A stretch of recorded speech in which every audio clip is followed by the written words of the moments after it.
పల్నాడు జిల్లాలో నర్సరావుపేట ఎమ్మెల్యే చదరవాడ అరవింద్ బాబు నిరాడంబరత ఆకట్టుకుంది. Credit out reach రుణమేళా విజయవంతమైన తర్వాత ఆయన నేరుగా చేజార్ల కపోతేశ్వర స్వామి ఆలయానికి వెళ్లారు. అక్కడ సామాన్య భక్తుడిలా బస చేశారు.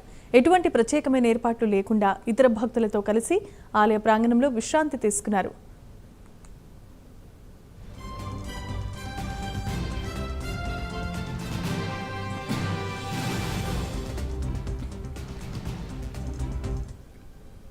క్రెడిట్ అవుట్ రీచ్ రుణమేళా కార్యక్రమాన్ని విజయవంతం చేయడంలో సహకరించిన అధికారులు, బ్యాంకర్లు, ప్రజాప్రతినిధులు, కార్యకర్తలకు, ప్రజలకు ఎమ్మెల్యే ప్రత్యేకంగా కృతజ్ఞతలు తెలియజేశారు.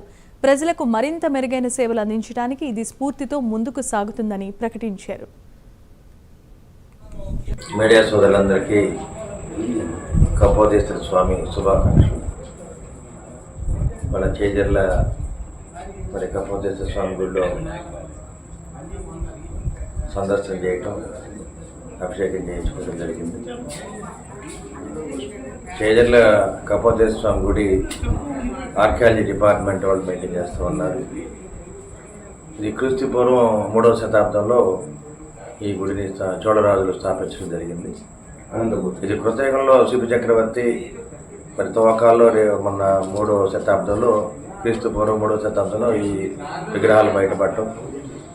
ఇక్కడ ఎప్పుడు కూడా కపోతేశ్వర స్వామి విగ్రహం దగ్గర శివలింగం అది ఎన్ని నీళ్లు పోసినా కానీ నీళ్లు అలా భూమిలో కలిసిపోతూ ఉంటాయి. ఇటు నుంచి పోతుంటే ఒకవైపు పోస్తుంటే ఒకవైపు బయటకు వెళ్తూ ఉంటాయి, లోపలికి భూమిలోకి వెళ్ళిపోతూ ఉంటాయి అన్నమాట. అటువంటి గొప్ప దేవాలయం ఆర్కియాలజీ వాళ్ళు మెయింటైన్ చేస్తూ ఉన్నారు. ఈ స్వామివారిని దర్శించుకుంటే ఈ స్వామివారి గుడి యొక్క పై గోపురం మరి